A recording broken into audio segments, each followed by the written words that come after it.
हमारे जैसे एंसेस्टर्स हैं वो हमारे आसपास हैं या एंसेस्टर जो शायद आपको कर्ज करके जा चुके हैं, उनसे एंसेस्टर की पूजा कर रहे हैं। आत्मा आपको बार बार दिखती है, कंसीविंग की इश्यूज आते हैं, आत्मा को दुख पहुंचा दिया ना, क्या होता है ये पितृदोष।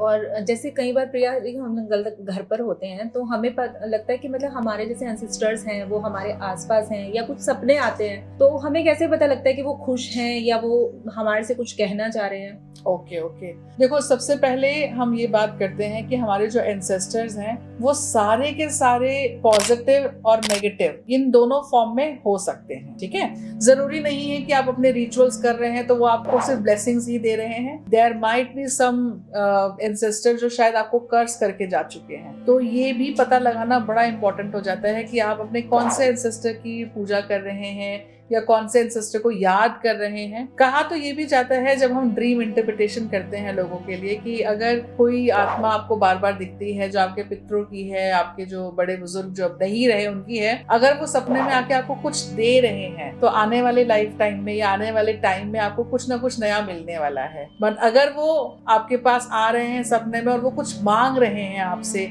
या आपको ऐसा फील आ रहा है कि उनके कपड़े फटे हुए हैं, वो बड़ी बुरी हालत में आपको दिख रहे हैं, सो इसका मीन वो आपसे अटेंशन चाह रहे हैं। वो चाहते हैं कि आप किसी ऐसे इंसान की मदद करें जो वाकई में इस समय तकलीफ में है, क्योंकि एंसेस्टर्स डेफिनेटली हमें गाइड करते हैं। बट आपको साथ साथ ये चीज पे भी लुकआउट करना है कि कहीं कोई एंसेस्ट्रल कर्स तो नहीं है, बिकॉज अगर एंसेस्ट्रल कर्स है ना तो लाइफ में कंसीविंग की इश्यूज आते हैं, कपल्स में मनी को लेके ब्लॉकेजेस लगती हैं, बार बार डेट्स चढ़ते हैं उस घर के अंदर, प्रॉपर्टी उन लोगों की नहीं बन पाती है लाइफ लॉन्ग, क्योंकि ये आत्मा को दुख पहुंचा दिया ना आपने और उस आत्मा ने आपको कर्ज कर दिया। जैसे हम पिक्चरों में देखते थे या हमने सुना भी है कि कई लोग कहते हैं कि तुम्हारा ऐसा हो जाए, तुम्हारा वैसा हो जाए। जो एक पितृदोष भी लोग बहुत बोलते हैं कि पितृदोष होता है, वो क्या होता है ये पितृदोष, बताओ। यही तो है कि कहीं ना कहीं किसी जन्म में आपने अपने पितरों की या आपके जो लीनियज रहा है शुरू से, वो कहीं ना कहीं किसी की आत्मा को आपने दुखी कर दिया है। अब इस लाइफ टाइम में आप उसका भरपाई कर रहे हो।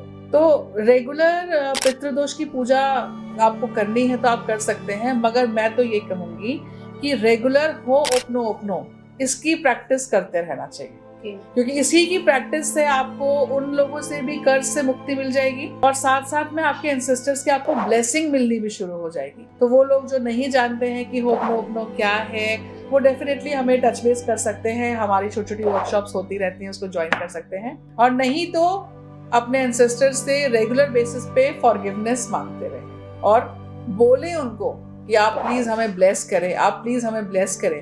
बिकॉज अगर आप ये कमांड यहाँ से क्रिएट करेंगे तभी तो आप उस कमांड के एनर्जीज को रिसीव भी कर पाएंगे, है ना। अच्छा, कई बार ऐसा होता है जैसे हमारे क्लोज होते हैं, जैसे पेरेंट्स होते हैं, उनकी डेथ हो जाती है और हम लोग लगता है कि जैसे हमें उनसे कुछ बात करनी है, हम उनको नहीं भूल पा रहे हैं, तो हम उनके साथ क्या किसी मीडियम के थ्रू हम उनसे बात कर सकते हैं? हाँ बिल्कुल।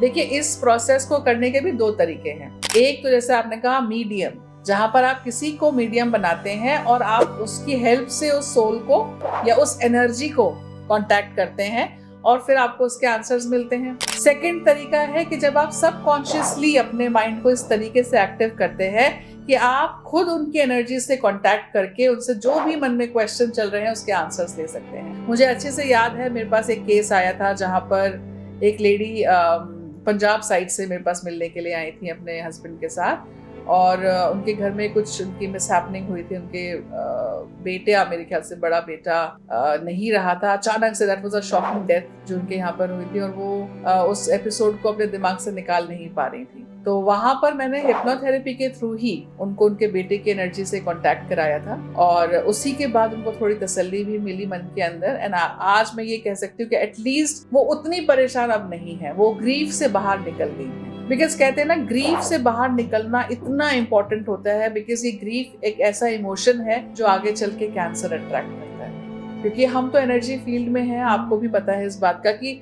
हर एक एनर्जी फील्ड, जो भी आप इमोशंस क्रिएट करते हैं, आप उसी से रिलेटेड डिजीज को अट्रैक्ट करते हैं। तो अगर लाइफ में माइग्रेन, हेडेक, सर से रिलेटेड, ब्रेन से रिलेटेड इशू चल रहे हैं तो अपने आप को खाली करना शुरू करो दिमाग से, क्योंकि दिमाग में इतना कुछ आपने कैरी कर लिया है कि अब वो आपका ब्रेन ना प्रेशर को झेल नहीं पा रहा है, मेडिटेशंस करते रहना चाहिए। तो मीडियमशिप एंड हिप्नोथेरेपी, ये दो वो तरीके हैं जिनके थ्रू आप अपने किसी भी डिसीज लव्ड वन से बात कर सकते हैं, बिकॉज एनर्जी तो अभी भी अवेलेबल है।